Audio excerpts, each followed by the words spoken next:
Pelawak Tukul Arwana jatuh sakit sejak September 2021 lalu. Pelawak yang terkenal di acara Empat Mata dengan jargon kembali ke laptop, mantan supir angkot itu Tukul Arwana diketahui mengalami pendarahan otak. Ia sempat menjalani operasi di bagian otaknya dan terus menjalani fisioterapi hingga terapi wicara. Keadaan Tukul Arwana rupanya membuat banyak artis bertanya-tanya. Mereka penasaran dengan kabar terbaru Tukul Arwana. Mereka bahkan ingin datang menjenguk Tukul Arwana.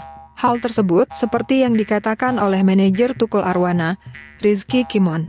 Dilansir banjarmasinpost.co.id, Rizky Kimon mengaku kerap dihubungi oleh rekan artis Tukul Arwana yang ingin menjenguk. Namun, Rizky Kimon mengatakan keluarga besar Tukul Arwana menutup akses artis-artis untuk menemui sang pelawak. Bahkan, diakui Rizky, pihak keluarga Tukul Arwana juga belum memberikan akses baginya untuk datang menjenguk. Bernama asli Haji Rianto, yang namanya diganti menjadi Tukul Rianto, atau yang lebih dikenal dengan nama Tukul Arwana lahir 16 Oktober 1963. Sejak lahir, ia diberi nama Rianto, bukan Tukul Rianto seperti yang dikenal sekarang. Karena ia sering sakit, namanya ditambah kata Tukul menjadi Tukul Rianto. Anehnya, setelah namanya diubah demikian, ia menjadi jarang sakit. Ia pun akhirnya akrab dipanggil Tukul. Di usia 5 bulan, Tukul yang sering sakit diasuh oleh tetangganya, Suwandi.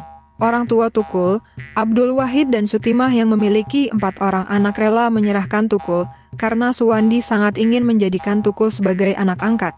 Dengan bakat alaminya, Tukul muda sudah mulai melawak sejak kelas 6 SD. Berbagai macam perlombaan lawak, mulai dari tingkat kota Semarang, Jawa Tengah, DKI, dan Jabotabek, serta tingkat nasional ia coba. Usahanya ini tidak sia-sia. Ia berhasil menjuarai berbagai perlombaan melawak. Setelah lulus SD, putra ketiga dari pasangan Abdul Wahid dan almarhumah Sutimah itu melanjutkan sekolahnya ke SMP Muhammadiyah Indraprasta. Namun, pada saat Tukul duduk di bangku kelas 3, orang tua angkatnya, Suwandi mengalami kesulitan ekonomi. Bahkan, rumah yang selama itu ditempatinya harus dijual. Puncaknya, saat menuntut ilmu di SMA Ibu Kartini, Jalan Sultan Agung, Semarang, Tukul mulai kesulitan untuk membayar biaya sekolah. Tukul pun mulai mencari pekerjaan untuk membiayai sekolahnya. Selepas SMA, untuk memenuhi kebutuhan hidupnya, selain melawak ia juga pernah bekerja sebagai supir angkutan jurusan Johar Panggung di Semarang. Setelah 2 tahun, Tukul berganti pekerjaan menjadi sopir truk gas LPG di daerah Tanah Mas, Semarang Utara selama 2 tahun, sebelum akhirnya kembali menjadi sopir angkutan. Setelah berganti-ganti pekerjaan, Tukul akhirnya memutuskan untuk hijrah Jakarta atas ajakan temannya Joko Dewo dan Tony Rastafara sekitar tahun 1992. Selama beberapa tahun di Jakarta, nasibnya belum juga berubah. Di kontrakannya yang terletak di bilangan Blok S Jakarta Selatan, Tukul banyak dibantu Joko Dewo dan Tony Rastafara untuk kebutuhan sehari-hari. Dalam keadaan ekonomi yang belum berkecukupan, Tukul menikah dengan gadis berdarah Minang bernama Susiana. Ia dikaruniai 2 orang anak yang bernama Novita Eka Afriana dan Wahyu Jovan Utama. Setelah menikah, Tukul dan keluarganya tinggal di sebuah kontrakan di daerah Cipete Utara. Sampai akhirnya Tukul melamar kerja di Radio Humor SK dan bekerja di sana bersama rekan pelawak yang lain seperti Bagito, Patrio, Ulfa Dwiyanti, dan lain-lain.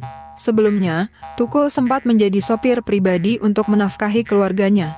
Titik balik karirnya pun mencuat ketika menjadi pendamping Joshua di video klip Air dengan ikon diobok-oboknya sekitar tahun 1997. Selain di lagu Air, Tukul juga membintangi sejumlah video klip milik Joshua lainnya seperti Bangun Tidur, Kapal Terbang, Tul Janak, dan masih banyak lagi.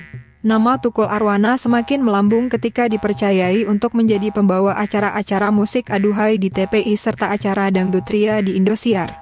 Saat ini, namanya kian melesat ketika TV7 yang berganti Trans7 mempercayakannya menjadi pembawa acara talk show Empat Mata. Tukul juga baru saja menyelesaikan syuting film layar lebar pertamanya yang berjudul Otomatis Romantis. Dalam film yang disutradarai Guntur Soeharjanto ini, Tukul berperan sebagai suami Wulan Guritno dalam sebuah rumah tangga yang ada di ujung kehancuran. Dalam program Empat Mata, Tukul seringkali tampil dengan pembawaan emosionalnya yang saling memancing bintang tamu. Gaya yang dilakukan Tukul di Empat Mata ini lantas membuat dunia komedi Indonesia kemudian dihiasi oleh komedian dengan pembawaan serupa namun dengan tujuan yang berbeda, seperti Rigan Rakelna, Jarwo Kuat, Jenda Muntah, Rio Dumatubun, Desta maupun Surya Insomnia. Selain dengan pembawaan emosionalnya, dalam program Empat Mata Tukul juga mengeluarkan berbagai jargon khasnya. Salah satu jargon terkenalnya ialah kembali ke laptop yang sering digunakan untuk memulai diskusi bersama bintang tamu.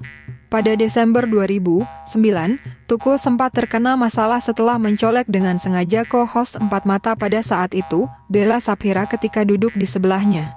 Komisi Penyiaran Indonesia KPI pun menegurnya. Selain itu, Tukul pernah kembali ditegur oleh KPI dalam bentuk penghimbauan terhadap acara Empat Mata, yang mengharuskan Tukul untuk menghilangkan celotehan atau lawakan yang mengandung hal-hal vulgar, mesum, dan berbau seks yang justru Tukul sukai dalam lawakannya. Dan juga pada bulan Mei 2012, Tukul dan acara Empat Mata kembali lagi ditegur oleh KPI karena beberapa narasumber menyanyikan lagu Indonesia Raya secara tidak sopan dan tidak pantas, serta Tukul memotong lagu Indonesia Raya sebelum lagunya selesai.